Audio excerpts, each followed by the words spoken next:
questions. Metaphysics and ontology ask why there are beings at all instead of nothing. But Heidegger has come also to ask a prior question. How does it stand with being as such? And also maybe how do we understand being? Given these different approaches to the question of being, Section 13 again stresses the urgency and the spiritual faithfulness of the prior question. Heidegger says that the historical Dasein of human beings is at issue in the attitude taken by the questioning. At the same time, he does not make this faithfulness out to be a fixed predicament. And while Heidegger's explanation of historical development is challenging here, and we may get into it more next week, we can note that it emphasizes the fundamental position and attitude of our questioning, Grundstellung und Haltung. Our Grundstellung in posing the questions, how we pose the questions, is crucial in determining our place in the broader historical dynamic of being. Our potential for growth and for decline, suggests Heidegger, depends on how we tend to our neglected and withdrawing, but also inescapable connection to being. In the parts of section 11 where Heidegger says we are stuck between the pincers of Russian and American powers, he explicitly describes a political situation. Last week, Lawrence noted the importance of this part in the text, and the political pincers were still very much in force after the war when the introduction to metaphysics was published nearly 2 decades later. In this part of the text, why doesn't Heidegger name the ground on which he stands by using the word Deutschland?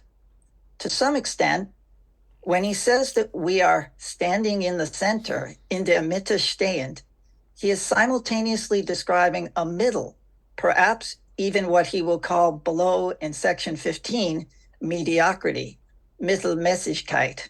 In other words, the sense of moving from the center, a phrase repeated several times, could also involve moving out of the middle and into a better direction of thinking.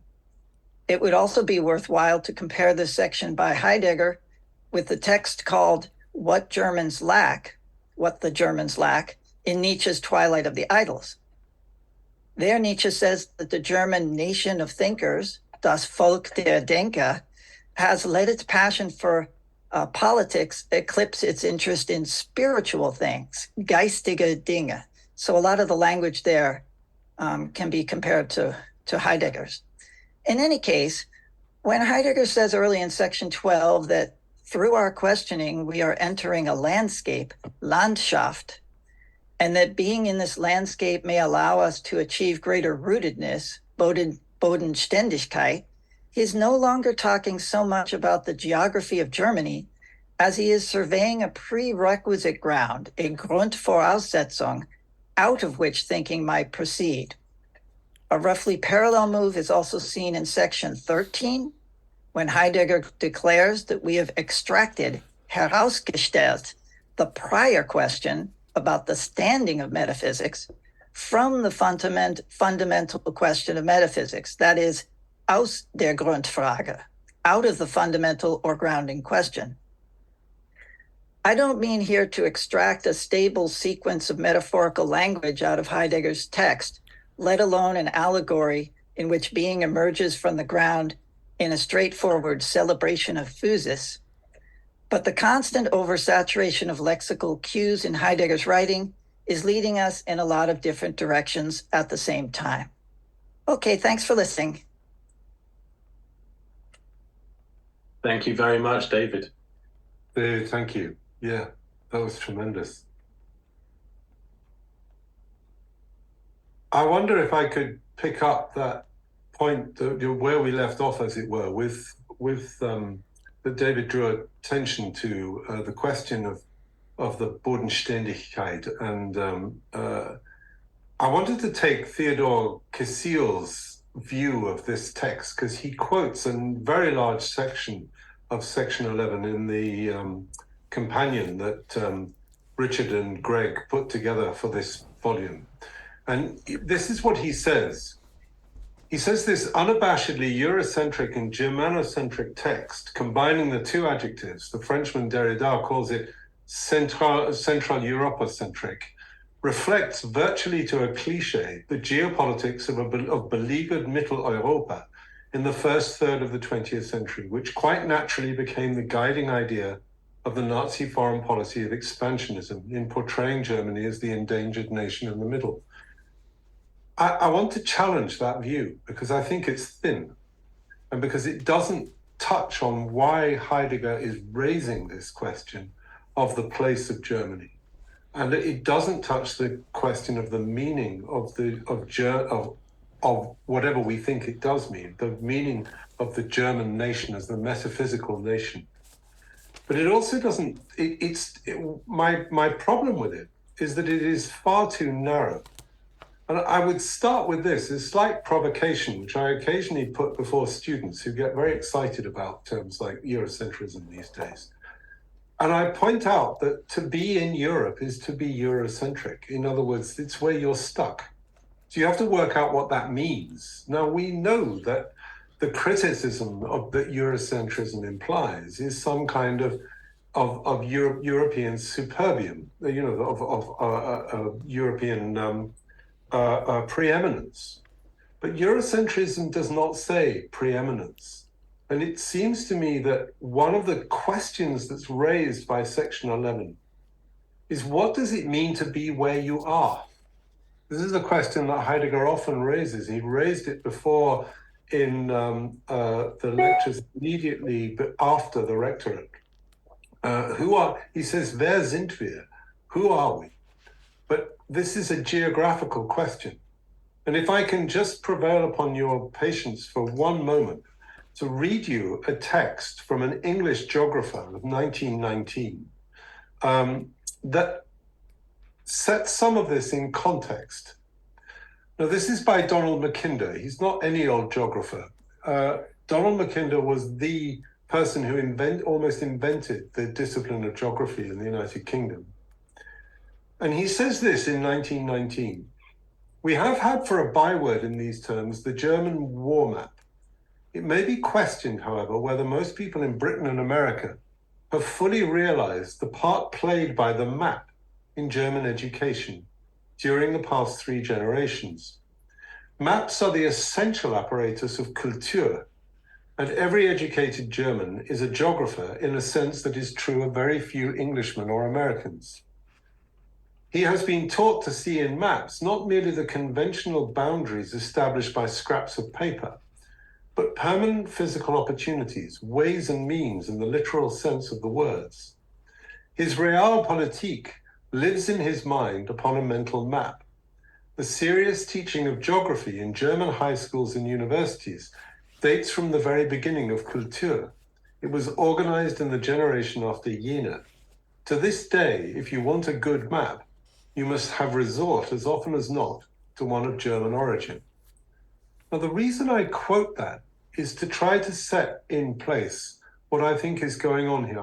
In other words, Theodor Casil, who's a very, very fine interpreter of Heidegger, nevertheless can also be quite grumpy about Heidegger. And I think this is one of the examples of him being grumpy, of, as it were, having a sideswipe, but if I may say so, from a very certainly Anglophone, if not American-centric point of view, at what this text is actually saying. And I do not think it says what Casil argues that it says. But I just throw that out as a provocation for our discussion.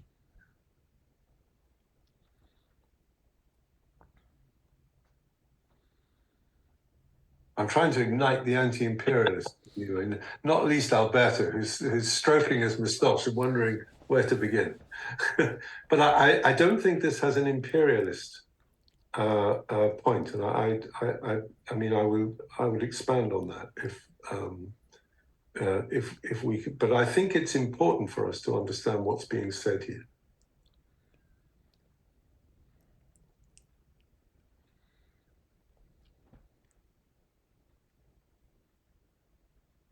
I suppose, I'll put my cards on the table, that we tend to see the notion of being as an abstraction. But in fact, the ancients did not understand being as an abstraction. I don't think it's possible to read Empedocles as understanding, for instance, being as an abstraction. Empedocles understands being as taking place on the surface of the earth. In other words, my own interpretation of the four elements is not some kind of Aristotelian alchemy, but this is a point I made at a conference that Alberto and I were at about a year ago. But rather, Empedocles is actually referring to the structure of the earth, the air, the water, the earth, and the fire. All refer to the elemental structure of wind and climate, of the sun, of the sea and the rivers, and of the actual topology of the earth. Now, this is something which is very rarely discussed because we presume that being is always the most abstracted thing. And so you'll see, therefore, exactly why I want to relate this to section 12 and the question of being a vapor.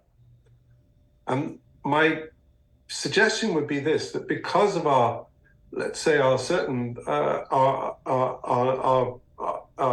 worries about Heidegger's political commitments, we tend to see this too immediately, exactly as Kizio has done here, in terms of an apology for Nazi foreign policy. But in fact, something much wider, much broader is being named here, which maybe begins in something that would have been familiar to the students in the room, but points somewhere far broader. I think we've touched on this elsewhere, but there's this. He says on page, well, it's the top of page 3 of the handout, and I can't see the page number in the Nehemiah. Hold on. Oh, it's toward the end of page 29 of the Nehemiah. He says, to ask, how does it stand with being? This means nothing less than to repeat and retrieve the inception of our historical spiritual Dasein in order to transform it into the other inception. So that's the history of the West. So what's then the relation between the spiritual destiny of Germany and the broader history of the West? Why is Germany made specifically the bearer of this fate?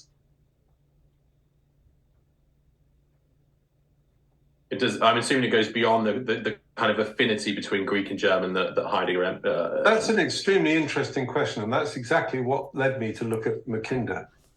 Mackinder makes a remarkable series of comments, again in the same text of 1919, but he didn't confine them to 1919. He argues that Germany is not a unity, that he speaks of a dividing line running through Germany, where one side of Germany, he says, points to the west, the Abendland, which is mentioned in section 13. The other section points to the east. And because Germany represents a country that straddles this dividing line that runs through what we call Europe. Now, remembering that Mackinder was an opponent of the idea of Europe as a genuine entity, a genuine being. That's what we have to hear in that, a genuine thing that comes to a stand, but rather is more like a nexus that condenses out of the movements of the peoples around it. That's how Mackinder understood what was going on. Mackinder therefore argues that if Germany, instead of looking across its narrow border, he calls it, the border with France, but had looked east and had conquered Russia, then Germany would have been decisive for the whole of the Russian lands and Central Asia. This is an extraordinary claim, but it's not unique to Mackinder. In fact, quite a number of geographers make the same claim. Saul Cohen in 1963 makes the same claim, that therefore Germany is and has been for several centuries in a pivotal role. I mean, Brendan Sims, the English historian, makes the same claim when he says that when the Turks invaded Europe, and when he says essentially the force of the energy of the Byzantine Empire had been expended, which is what allowed the Turks to occupy the eastern half of the empire, that the Turks themselves immediately looked north and west to the land that we now call Germany. In other words, all I'm trying to put on the table, I mean, I don't want to get us lost in these various theories of geographical structure, but that this view is not unique to Heidegger, that he's using it in a certain way, and he's laying it out in a certain way. Now, to most philosophers, the fact that these ideas have a provenance and a history, moreover, a centuries-long history, is new. I was never taught this in philosophy. I mean, this is stuff that I have dug out myself over the years. And certainly the abstractedness of the notion of being that we are drawn towards precludes a discussion of this kind. And yet, we are very well aware, it's easy to show that Heidegger himself was well aware of these discussions and well aware of these questions. And so the question of a fate of Germany is not unique to Heidegger. It's not even unique to a German discussion. Doesn't come from nowhere. It has a centuries-long provenance, and it's intimately tied up with the question of the history and fate of the West. I think that these passages are a preface, in a sense, to the destruction of imperialism in the Parmenides lectures of 1942. I don't know if you remember the fierce attack on Roman imperialism, which ends by saying we still think politics imperially like the Romans. I don't know if you remember that. Yes. And of course, the whole point is to abandon that. Abandon it by repeating it. I think that's what Aaron was pointing out by referring to the second inception as a repetition of the first inception. And remember in that context how he says the most significant event in the history of the West is the translation of Greek terms into Latin. Okay? So that's what needs to be revised, and Germany is therefore an exception to the Romans. Okay, I think that's what he wants to claim. That the possibility of a new historical inception, of a new Geschehen, as David puts it, has to do with abandoning imperialism, precisely. I think that's what he's saying. I mean, he's not saying it here clearly, but he says it very clearly in the Parmenides lectures. By returning to the Greeks, he wants to, by returning therefore to the question prior to just on the back of that. On the back of that, then, I mean, that was going to be my next question. I think Richard wants to jump in, but I'm just going to carry on anyway. The destruction, is it a destructive retrieval of the Greeks? Because Heidegger and Nietzsche always moaned about Winckelmann's neoclassicism, and the basis of Winckelmann's neoclassicism was the attempt to imitate the Greeks, to become inimitable like the Greeks were themselves. So essentially, it was a destructive retrieval. It was to find the essence of what was Greek, and then to become, I suppose, more Greek than the Greeks could become in modernity. So is that what Heidegger's doing here as well, with especially when he turns to Logos in Heraclitus, like we saw last year? Is it a destructive retrieval, or is it historical in the sense that it repeats, I suppose, the Greek experience of being? No, it is a destructive retrieval, I think.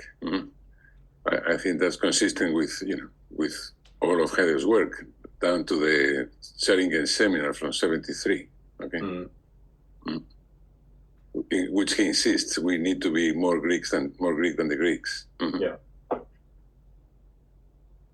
I wanted to make a very simple comment that the way we judge this Pincer's passage has a lot to do with the meaning of Geist. So he's using the word spiritual quite a bit. For instance, in the PDF at the bottom of page 2, if Europe is not to be annihilated, this decision can come about only through the development of new, historically spiritual forces from the center. And then to ask how it stands with being means nothing less than to repeat and retrieve the inception of our historical spiritual Dasein.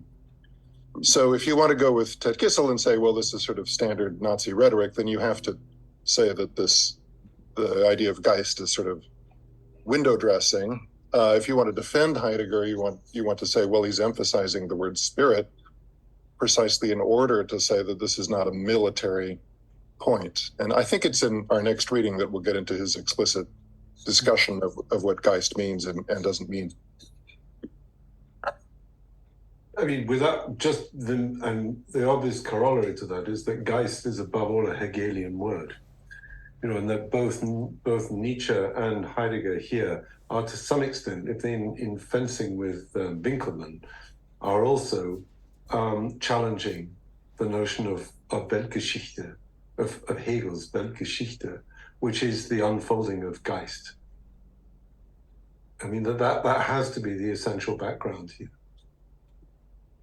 At the same time, it's also a German word, because I think the emphasis is not on the German nation as much as it is on the German language. In other words, I think he has claimed in the past, or he claims constantly, really, that Romance languages, French, Italian, and so forth, are thoroughly contaminated by the Roman heritage, by the Curia, as he puts it in the 1942 seminar. Whereas German, the language, has resources that might favor a return to the Greeks, or a hyper return to the Greeks, which is something that for him would be forbidden to the Romance languages. I mean, there's a reason for that. Again, in the Spiegel interview, that they tried. I can't remember the names of the two interviewers, but they try to almost to catch him out, and they say, "Look, you were an old nationalist, weren't you? You said exactly as you've said, Alberto. You said in two occasions, one at Cerisy-les-Halles, and the other, I can't remember when the other one was, that it's necessary to think in German. He makes that cunning aside when my French friends need to think, they have to turn to German. So they say, look, this is just a piece of German nationalism, isn't it? And at which point Heidegger immediately begins to talk about Hölderlin. Now, there's substantial other parallel text to suggest that for Heidegger, the reason why German is able to return to the Greeks is in any sense at all, or has resonance with Greek in any sense at all, is because of Hölderlin, and because of the possibilities that Hölderlin opens up for having reached into the meaning of the Greek text through his translations. In other words, it's not simply that there is some special element or aspect of a language, but rather Heidegger's also even here looking at how a language gets shaped, in fact, by its poets, which we ran up against in the discussion last week, when we had to admit that it is easier to say some of the things that this text is trying to say in German than it is in English. We have to do somersaults. We have to bang our heads against the table to find ways of translating this German into English. But it is uncannily, it's spookily true, at least in some aspects, at least philosophically, that German does lend itself to the rendering of Greek. But that isn't because German is closer to Greek in some etymological way or some linguistic way, but rather because a ground has been crafted over a period of time for that possibility. At least that would be, I think, Heidegger's argument. After all, German is a very, very new philosophical language, far newer than English. I mean, I think it's Lessing, but I'm not sure, who is the first actually to write philosophical texts in German. I mean, it's Kant who writes large-scale philosophical texts for the first time in German.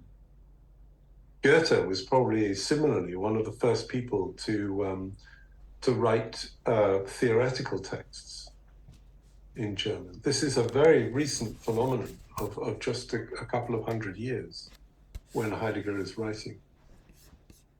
that mention of Hölderlin as well. I mean, Nietzsche wasn't just the kind of the reemergence of Nietzsche in the 20s. It was also Hölderlin, wasn't it? And especially, and I'm going to keep banging this drum, the classical philologist, Albertus Wissenschaft. These guys, I mean, you look at someone like Werner Jaeger, 6 years before Heidegger really works out what logos is. He's talking about logos. And then I always remember this quote from Stenzel. I don't remember, I've got it written down here, but he says the Germans, this is in 1931, Julius Stenzel writes, the Germans time and again have had to lose antiquity and then win it anew in order to possess it. The Goethean motto, die and become, is an apt one for the vitality of antiquity. Thus, even today, we seek a new relationship to antiquity in which Greek philosophy plays an even more important role than the other areas of Greek culture. And he goes on to say, this new generation of philologists, which overtake Wilamowitz, seek to embody the strength of antiquity, the dunamis and oikeia arete, by means of complete submission to its concrete reality. Every return to antiquity is not merely a repetition, but a creative rebirth of an antiquity's thought, which seeks to discover again true antiquity and thereby to grasp directly the inception, the Anfang, the origin of the whole history of culture. So, you know, Heidegger's not just existing in a vacuum here. This is an established tradition which he's feeding from and demonstrating. There's an aside to be made on Nietzsche's reading of Hölderlin. Nietzsche was told off as a school student or a high school student for reading German, and he records in one of his earliest texts that he was ticked off and told to read someone more German rather than Hölderlin, i.e. Hölderlin wasn't perceived as sufficiently German. So we presume that it was Goethe or Schiller that he was being told to read. But similarly, Nietzsche knew his way around Hölderlin at a time when Hölderlin was not popular. I mean, it seems to me one of the key figures for the return of Hölderlin to centrality in German life is Dilthey. Dilthey, who has his own roots in German philology, but also, of course, was editor of the Kant Gesammelte Werke. He was a philosopher as well as a historian, but he was a philosopher through and through. Excuse me, could you say more, like maybe I misunderstood you. You said something about the fact that Heidegger does not think that the German language is better or one of the best, well, say the best modern language for philosophy because of its similarities to Greek. Why did you say that, or what did you mean by that? I don't think Heidegger ever says that German in itself has similarities to Greek. He says that it is peculiarly well crafted for thinking. And he makes this comment in the 50s that German is a better language than French for thinking philosophically. But I'm not sure. But the point being that because it has within it this philological tradition of engaging with the Greeks, that other languages, other mainstream European languages don't have. At least that's the explanation that he strongly implies, especially in relation to Hölderlin, because he thinks that Hölderlin's own engagement with the Greeks is so powerful. I mean, Hölderlin was an extensive translator of the Greeks, although controversial. His Voss the younger, the grandson of Voss the elder, the translator, was highly critical of Hölderlin's translations of Pindar and Sophocles. I mean, it's said in some places that that's what precipitated Hölderlin's withdrawal from writing. Dilthey says that, yeah. I interrupted someone. I mean, I'm sure that, he might not say explicitly, look, the German language is far better because it maps so well onto Greek grammar and Greek constructions. But he does show us that it does that, and that it can do that time and again, over and over and over, everywhere. So it just seems to me that it's striking that the implicit answer is that, look, we can do basically not everything, but almost everything that the Greek language can do in German if we're crafty.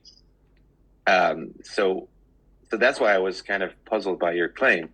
Like he really likes to do that thing, like where he like I was reading recently, he talks about kinesis, and then in Aristotle, and then he will be like, look, there's Apusia and Parousia, and then he's like Abwesenheit and Anwesenheit, and he really shows us like this is exactly the same thing that is going on, or like maybe not the same thing, but it's like it's so similar. That to me it is pretty clear that he thinks that it's the modern version of what the Greeks had. I suppose the only reason I'm being cautious is he doesn't think it's automatic. So, for instance, in volume 78, he's quite clear that the modern German mind doesn't know how to think in a Greek way. This is something we have to learn. Oh, I agree with that. But the resources are there in the German language. And I mean, neither did he talks about it in the beginning of Sein und Zeit, neither did the Greeks in general were thinking about ousia, parousia in the way that Plato and Aristotle were. They had to be crafty too. But it was there. The resources were there in the language. I think he says the same about Heraclitus as well. He says no one would have had a clue what he was talking about in terms of logos.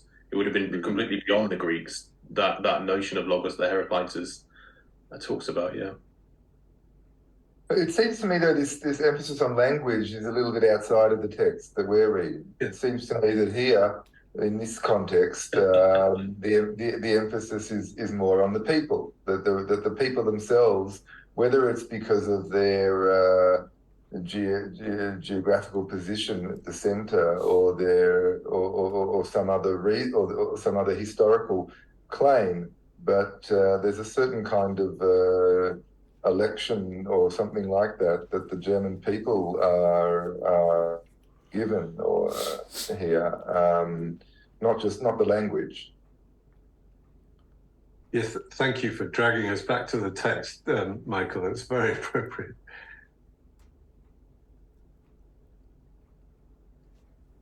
I mean, I agree, so, yeah, without doubt. And I don't know what he means by the metaphysical people.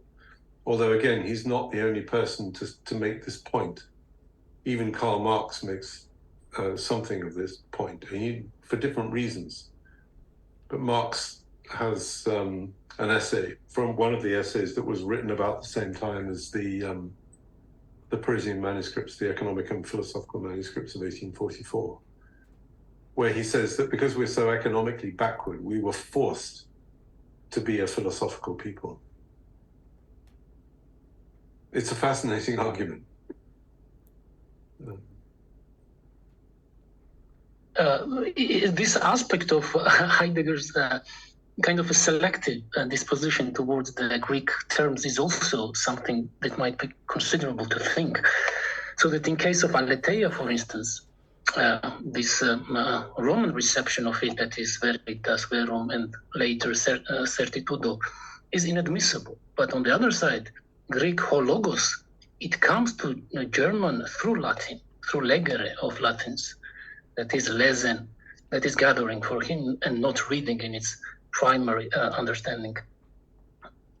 So he always selects at the same moment the words. So not necessarily he excludes the Roman reception of the words.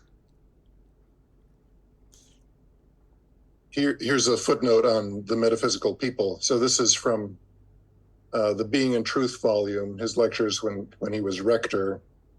At the end of the first lecture series, he says, the German people does not belong among those peoples who have already lost their metaphysics.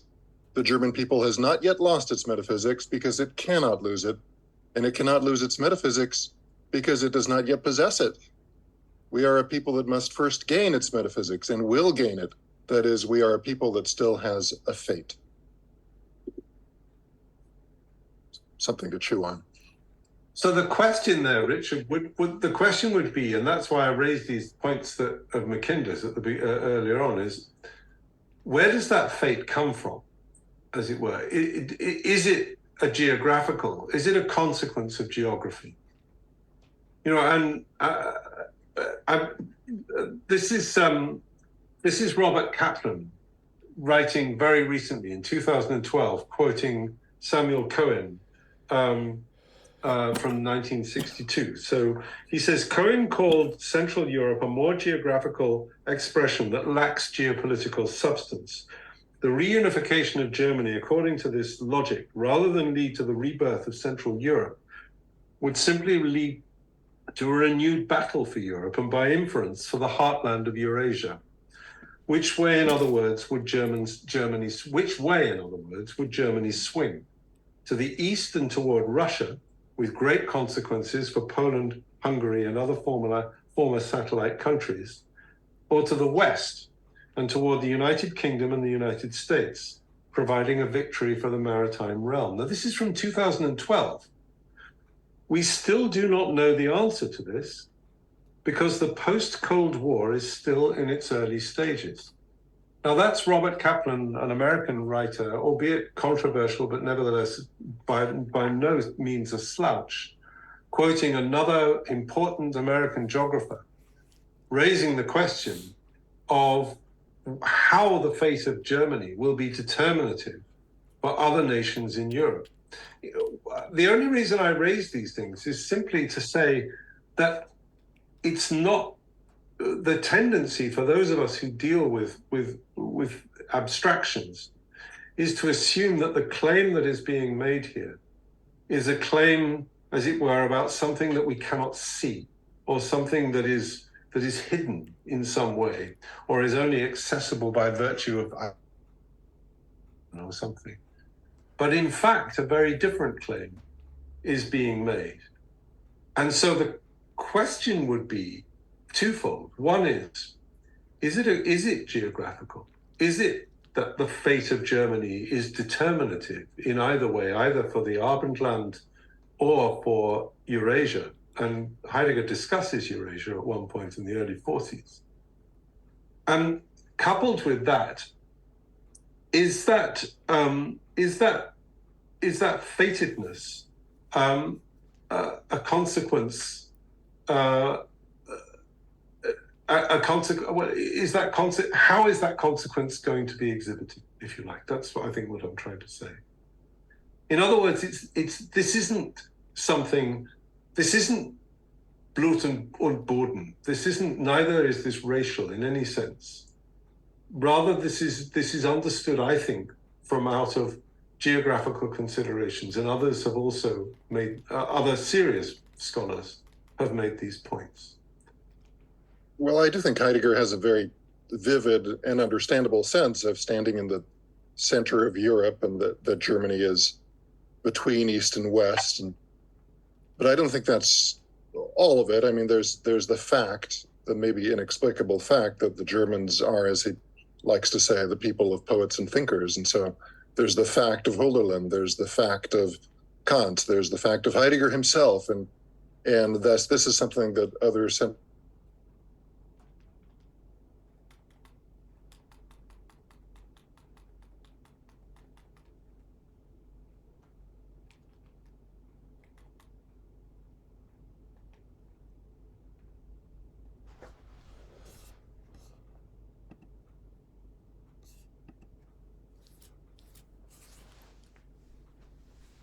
In 36, it's in GA 80.2, and it's a lecture Heidegger gave in Rome in 1936, so a year after this, when he talks about precisely this. And I'm just going to read, it's a fairly long chunk, but I'll read it. He says, even Nietzsche, to whom we have to thank in other respects alongside Hölderlin for a revival of pre-Socratic philosophy, but he still remains stuck in the misinterpretation of the 19th century. I'm just going to skip ahead. This is he's talking about Parmenides and Heraclitus, and he says, this is a tremendous attempt to think being and becoming as one, but an attempt that moves in the bottomless categories of the 19th century and does not find its way back to the original re-questioning of the first question of being. And every time I say being here, I'm talking about das Sein. He then says, And yet precisely this is the innermost self-hidden trait of German philosophy, that at the same time as the shaping of modern mathematical thought into the systems of idealism, it always wants to return to an original approach and ground for the first question of being, das Sein, to truth, which is not only the determination of the statement about things, but the essence itself, to being, which is not only an object and idea, but being itself, das Sein.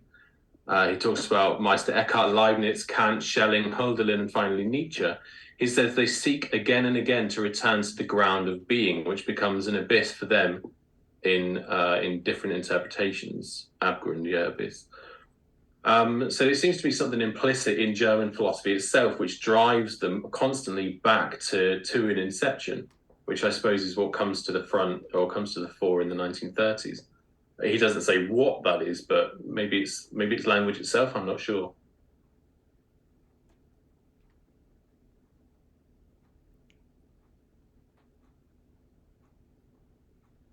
I wonder if there is a clue in this question of being as a vapor.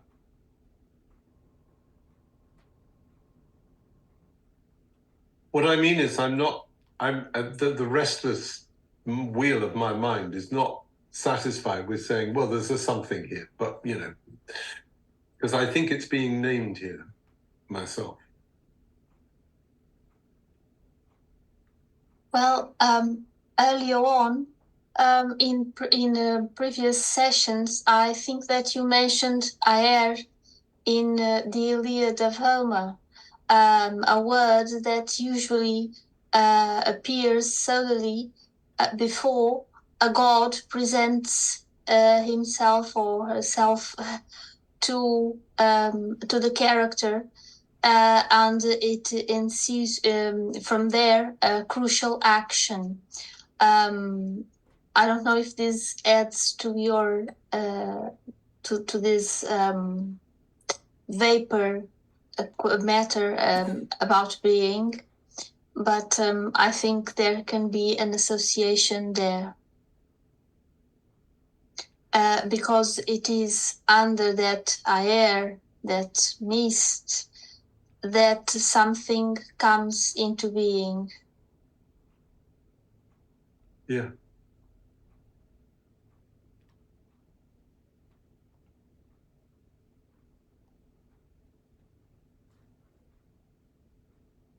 Something is already made possible here, isn't it, by Nietzsche's proclamation of the death of God, and therefore at least the possibility of the opening toward the return of the gods. Now that's not mentioned here, or rather it's mentioned in an inverted way.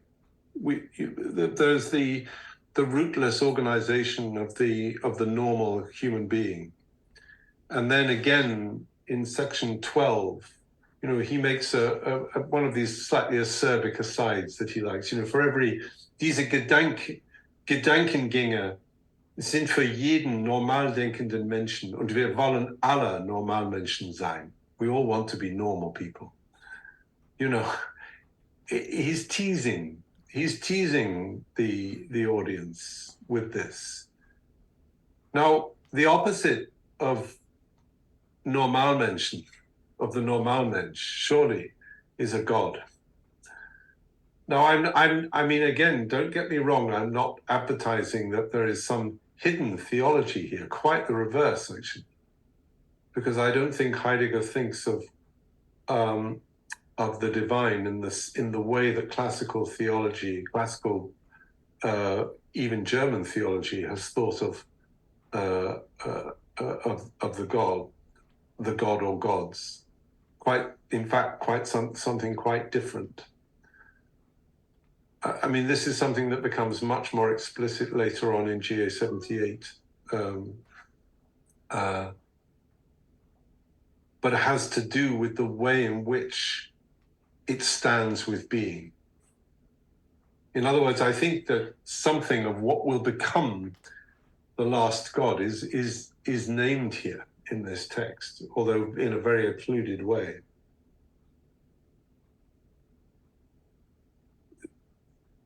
I mean, what also interested me about section 12 So this is just at the bottom of Nehemiah page 31. So it's towards the end of section 12. Is the abandonment of ontology. The translation says it may be good in the future, but I think that it's more of a question, or one of those provocative questions. Mag es gut sein? Wouldn't it be good in the future to forego the use of the terms ontology and ontological? In other words, if we're to get out from under the disappearance of being, as Nietzsche conceives it, why don't we just abandon ontology altogether? I wonder what people made of that. I mean, this is much closer to the opening of the first Parmenides lectures, unser Auftrag, die Abbruch der Philosophie, question mark, our mission, the abolition or the breach with philosophy, with philosophizing. Is that what we should do? It's again posed as a question.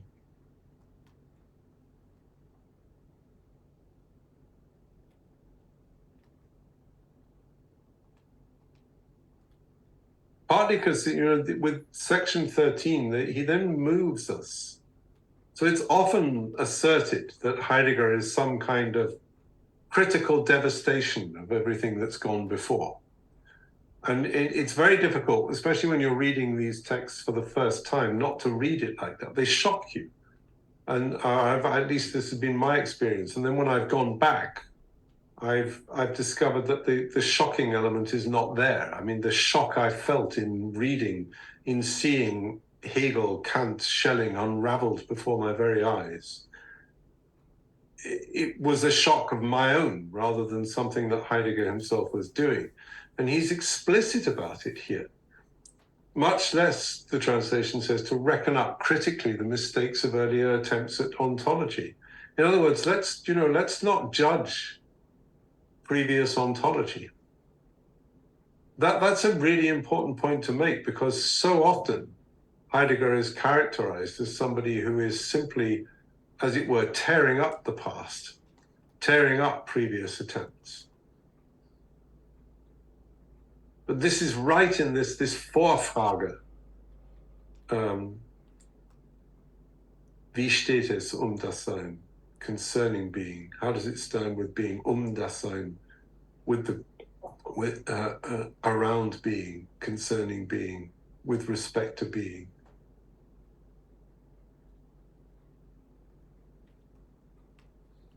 And then we're immediately returned to this question of destiny again. Es gilt das geschichtliche Dasein des Menschen. Und das heißt immer zugleich unser eigenstes Künftiges, im Ganzen der uns bestimmten Geschichte, in der Macht des ursprünglich zu erörternden Seines zurückzufügen.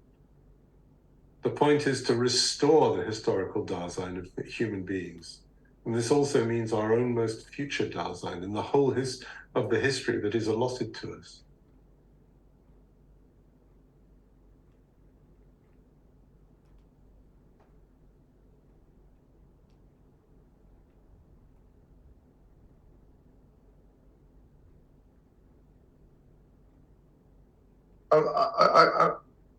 Would it be right to say that destiny consists in some sense is to be a type of something like an exemplary people, to take us, in being exemplary in the sense of showing a historical way of resisting the anonymous universalization that is taking place in the West in the form of Russia and America, as he sees it, and somehow or other exemplifying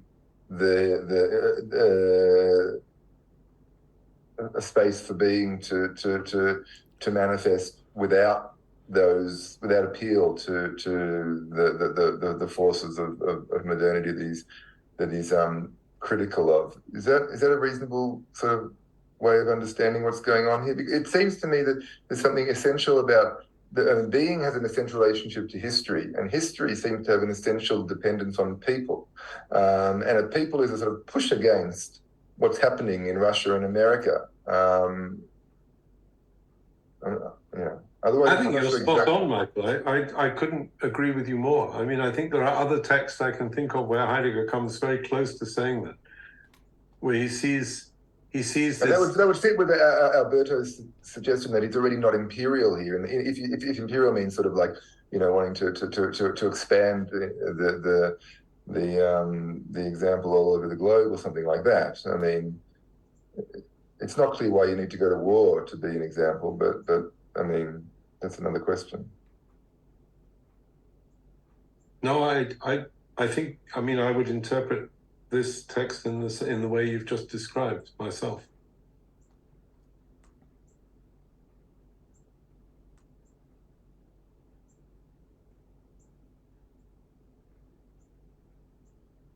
David, you drew attention to to several questions that we've drifted away from. Do you want to draw us back to just thinking in your very elegant introduction that we've skipped some of these terms? I mean, we've certainly looked at Geist, and we've well, some of these things are, they're very much open to interpretation. So I don't know what would be most interesting, but there were some particular sentences that I thought we could dwell on a bit. I think the second paragraph in section 12, where he talks about walking into a landscape, I find this to be a very interesting sentence and not as straightforward as it looks at first. Wir treten durch unsere Fragen. Through our questioning, we are entering a landscape. To be in this landscape is the fundamental prerequisite for restoring rootedness to historical Dasein.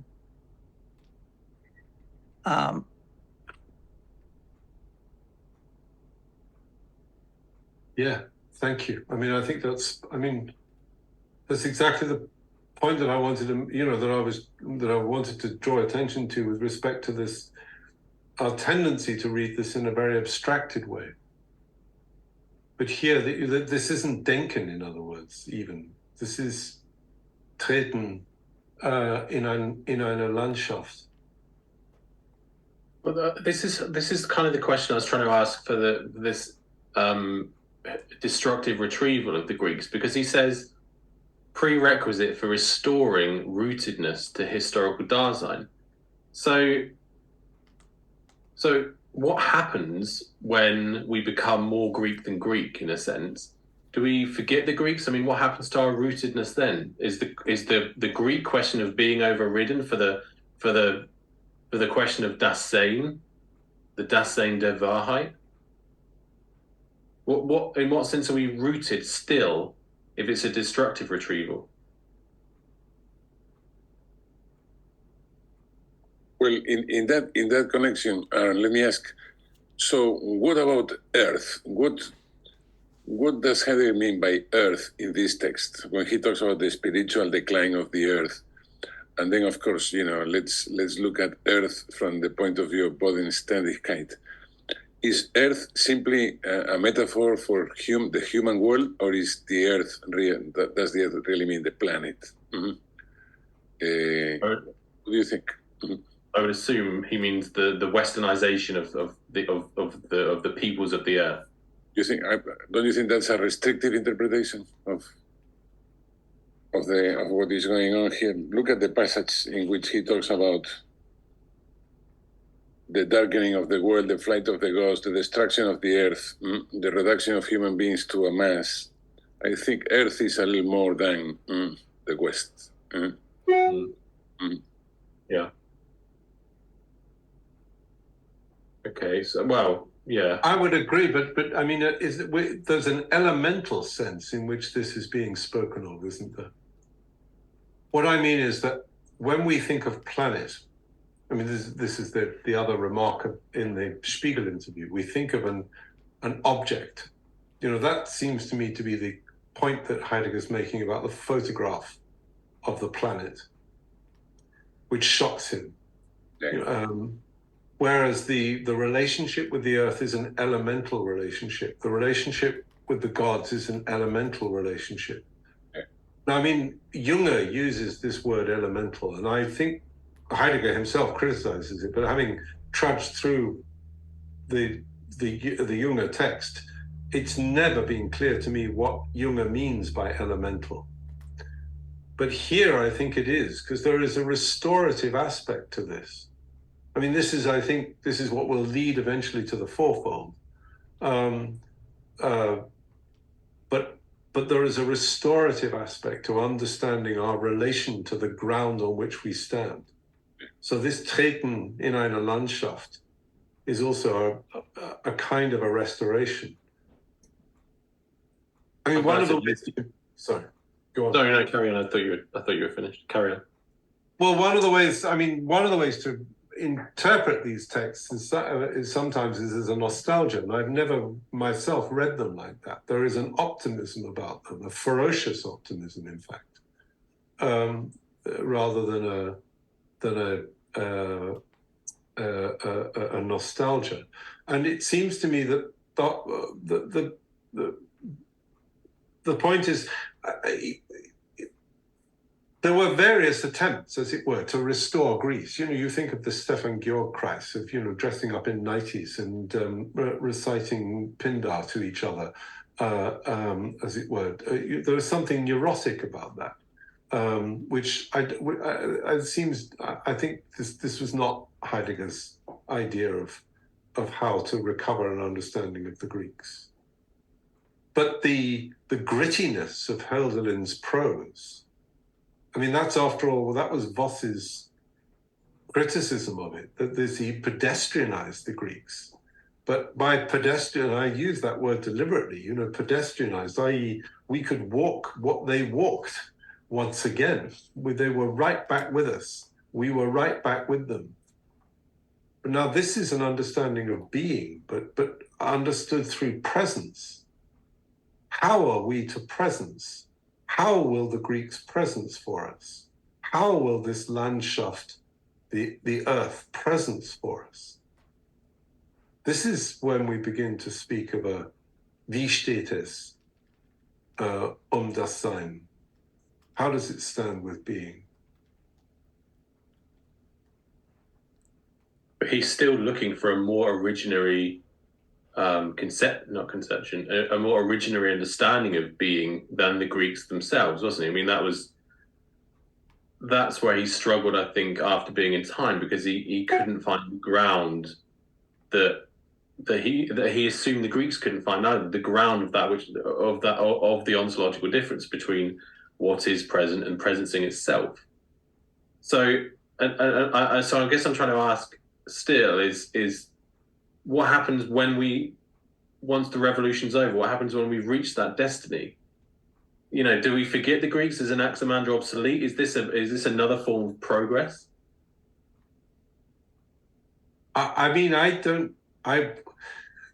So the part of the question, I mean, are we in a pissing match with the Greeks, as it were? Can we be more Greek than the Greeks? The answer must be no. But isn't the point rather that the reason why we have to be even more originary is because in coming to understand what the Greeks understand, we also have to understand the history of what ushered forth from that understanding, so that we ourselves have to be, we have to live within the recapitulation of this. So I'm thinking, and I can't remember where it is, but Heidegger compares his own understanding of Aufhebung with Hegel's. And he says, Hegel just wanted to destroy. I want to lift up. Now, that was something I made central to the discussion of the relationship between Marx and Heidegger in my work on that, because it struck me that was so central to Heidegger's understanding. that this Aufhebung, as it were, honors what has gone before, exactly as that point at the beginning of Nehemiah, page 32, points out. It honors the past rather than simply disdaining it. Yeah. But nevertheless, so if das Sein, if we take seriously what is proffered by section 9 vom Wesen der Wahrheit, of the meaning of das Sein, that it is the being gathered within, the gathering of being with what is present. That's what it seems to me that section 9 is. That's how it describes the meaning of das Sein. So that Sein and Sein are both belonging together and yet to be distinguished. And so that instead of trying to enforce rigid distinctions, we come to an understanding of how these distinctions even arise. We become ones capable of holding together that which is to be held together. Fügung would be the word that we use in this context, wouldn't it? Then within this is a description not of what we will know, but rather how we will live with who we are. This is a description of how it is in presence. Now, it strikes me that that's again very abstract. So the question is, how does this unfold within a folk? Or is that simply a kind of romanticism of its own? Could this unfold within a folk? You know, is that just an embarrassing thing even to suggest? And yet I think it's what is on his mind. You know, the Spiegel interview is a good example of this. When they say to him, oh, for goodness sake, you know, why did you give the Rectoratsrede with such a dreadful speech? And he says, nonsense, it was a wonderful speech. And I give it again tomorrow morning, unaltered. And it would be just as much a waste of breath tomorrow morning as it was the first time I gave it. Now, there's your optimism and your pessimism all held in place together at once. There's a certain, isn't that a how of living with the Wahrheit des Seins, of both seeing too much and not seeing nearly enough? I would be my suggestion of how we'll enter this text. That's a question about presence.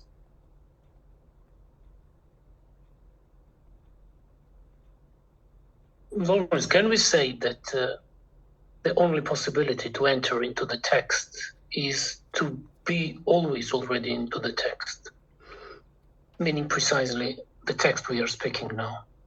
So that there is no possibility, no hodos, no method is existing which will lead us towards. So this is pre-reflexive to some extent, largely, I would say. Preconceptual. I mean, I think so. Again, I'd be very grateful because Richard has worked through some of the very important reflective material on Sein and Zeit. But some of the Heidegger's later comments on Sein and Zeit is, you know, he actually says, you know, it depends how you read that text will depend on who you are, or rather depending on who you are will depend how you read that text. So if you're a certain kind of person, you will read it as an anthropology. But if you are a thinker, now, is he entitled to offer those kinds of possibilities of reading? I think myself he is, but it's a daring thing to do.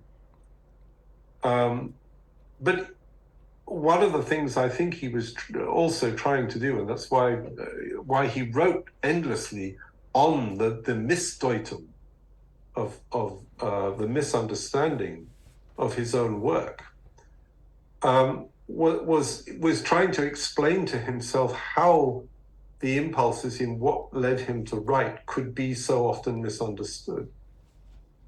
But I'd be interested about what others thought about that.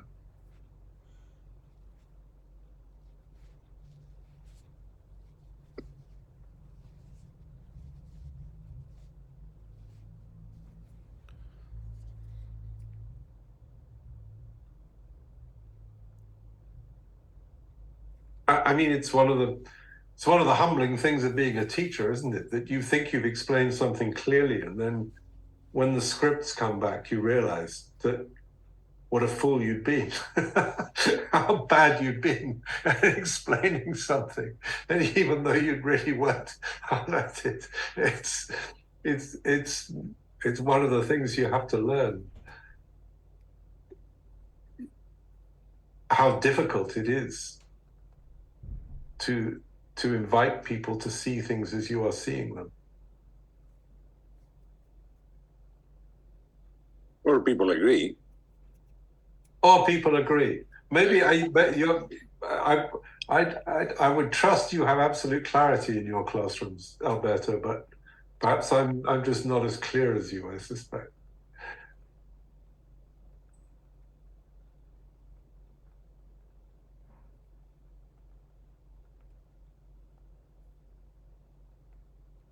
I'm getting the feeling of Schweigen, of silence and certain exhaustion. And I wonder, Aaron, if we might leave it there and return to history next week. Yeah, that sounds good. I mean, it's three very short sections next week, which, full of good content, but quite short. So I'm sure there's much more to go over next week as well.